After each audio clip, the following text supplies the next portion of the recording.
Department ownership. Never gonna happen. Let me tell you why. Because you told me that I had to do it, but you never asked me. Yeah, stop me if you've heard it, right? Nobody asked me. Nobody asked me what we were gonna have to do. So don't make that mistake.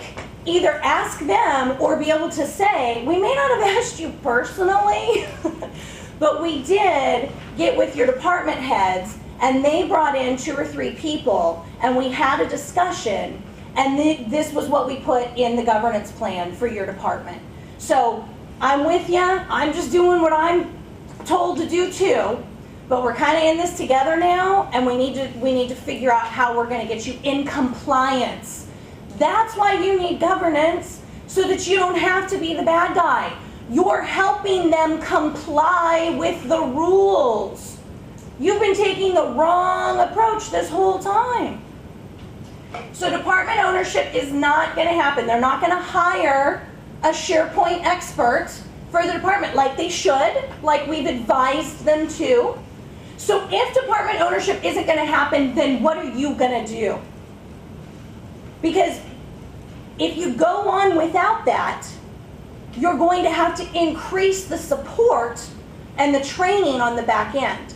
So once again, the more support and training you need, the more you need support and training in the development effort, in the design and development of the product all the way through. Enough money and enough staff, never gonna happen. But thanks for trying. This has never happened in any department throughout all of time. If I catch any of you complaining about it, I will cut you. Because what? It's just, that's the way that it is. What you can do is you can try to agree on a list of tasks. You can try to sign off on a scope. You can try to sign off on a project schedule. Or you can actually do it. Because a lot of times people say, oh, we need a project schedule, but nobody's ever written a project schedule before, so they're not really sure how to do it, so they just kind of ignore that. And then we don't have a project schedule. Well, whose fault is that? Learn how to do a project schedule. I can do an internet search. I mean, we're all posting these things in blogs. It's out there. So you may not get a project manager. You may not get a product manager. You may not get a trainer. Okay, so now what? If you've done governance and you've done your roles and responsibilities, you already know that going in. It's not a surprise. Everyone's singing your praises. Never gonna happen. They are gonna hate you and everything you stand for. And okay, I mean, you can try to mitigate that as much as you want. I use comedy, right? I use comedy and I try to be on their side about it. Whenever I'm offered up an objection, I'm like, I know, wouldn't that be cool? But yeah, never gonna happen. I mean, seriously, that's my mantra. Just right back to the user. I'm like, I know, it's an awesome idea, and if we would have had it 6 months ago when we were designing it, maybe we could have done something about it. I'll tell you what, I'll send you a link to the feedback form, and I want you to submit that piece of information. I'm going to check that feedback form in a week, and if it's not there, I'm going to call you up and remind you to do it, because it's important that you participate because you're a user. All this stuff about, oh yes, you need to give them a feedback button. Guys, I've done it, and no one gives you feedback. Okay? You've got to even teach them and force them to give you feedback. I'm sorry to be on the other side of this and have to tell you this, but it's killing me that you're getting all this like awesome optimism, and I'm like, and I hope that works for you. Try it that way first. Seriously, try it that way first. But if it doesn't work, remember we had this conversation. Excel spreadsheets with no macros. How's that working out for you? Macro-enabled spreadsheets on SharePoint. Yeah.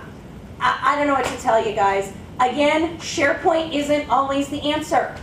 The only time that you want to put Excel spreadsheets on SharePoint is when you're converting them to lists.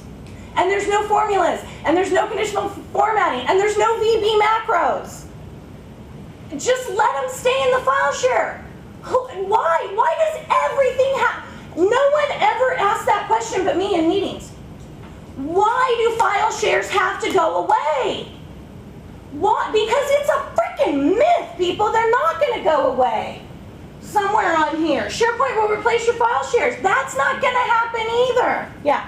So file shares won't go away. Everybody knows that. But what's wrong with putting an Excel spreadsheet with a macro and a document library so that everybody can find it when they need it, instead of searching a folder structure on a file share? Have you ever tried to check one of those out? And had 7 people editing at once? Office 2010 makes it easier. There's no doubt about it. But I have not seen users trained well enough or willing to go through the training required to successfully use Excel spreadsheets where multiple people have to edit these things all within 15 minutes of each other because of the lockout, right? You check it out, SharePoint locks you out for 10 minutes. I don't know if you knew that little tidbit. If you've ever gotten the phone call that says, it's saying that the document is checked out to me, and I didn't check it out, I discarded the checkout, and I have to say stop touching it for 10 minutes, and the job should run to clear the cache, and then you should be able to get it again. So, I mean, I'm just saying, if it works for you, keep doing it and try that first. I have not seen a user base willing to learn or willing to abide by the rules that say, check out, one person, one edit, check back in. And I don't think we have enough testing on the Office 2010 stuff in big companies to see yet. So I could be wrong in 2010. And I think also this is one of those places where you ask the question, like you said, why do we have to put it in SharePoint? I'll ask the question, why do we have the macros in the workbook in the first place? Oh, give me a high five. Yeah, why do we? Yeah, and that goes back to your process improvement. That goes back to your process of, is this an opportunity to improve that process? Okay, we don't have the money and staff for that, though. Anyway, yeah, no one has the money and staff for that. IT is a center of excellence. Unless you're going to train up all your people to be that center of excellence. That's not my experience either. So IT as a center of excellence usually turns into IT is a conglomeration of 3 different vendors. And as soon as you do a good job here, we're going to put you on a bigger, better client over there because that's where we need the superstar. And we're going to give you this fresh person who just learned SharePoint like 2 hours ago. Good luck. So again, pull your center of excellence out of IT. Try to put it in HR. Always try to get your training and support out of IT as much as you can. And support, we'll get into that in a little bit. Mailbox size limits, I haven't seen those be successful either. Again, this goes back to if you make a rule, there's always an exception, and it's usually your CEO who needs the biggest mailbox. If the CEO isn't going to change, people cancel the project now. Simple. Manage PCs, good luck with that too. Now, what I want you to think about with managed PCs though, is if you can make a list of everyone in your organization who does not have a managed PC, you have a really good indication of who your exceptions are, right across the board. That's the list you need to get first. Who is not required to have a managed PC in this organization? And I want the business case behind that because those are my exceptions. No more Access 97 databases. This is getting better. This is getting better. Access works beautifully with SharePoint, so I don't know why, as much as I harp on Excel, I don't understand why there isn't more integration between Access and SharePoint, so I'm not scared of their databases. Self-service support, yeah, that's not going to happen either. I mean, you know, you can customize help all you want. We spent months and months and months. We turned off, because we had it branded, right? We customized the SharePoint environment so that the SharePoint out-of-the-box help, when they clicked the little blue question mark, wasn't what they were seeing on their screen. So we like literally rewrote every single article and then some. And then we did a little survey 6 months later to see how effective that help had been. No, they're like, really? There's a blue question mark in the upper right-hand corner? I had no idea. People are not programmed to self-service. And remember, why is it my problem as the user when you're the one making me do this? That's their thought process. Why do I have to help myself? I don't want to do this anyway. So you're the one making it hard, you're the one who gets to deal with it.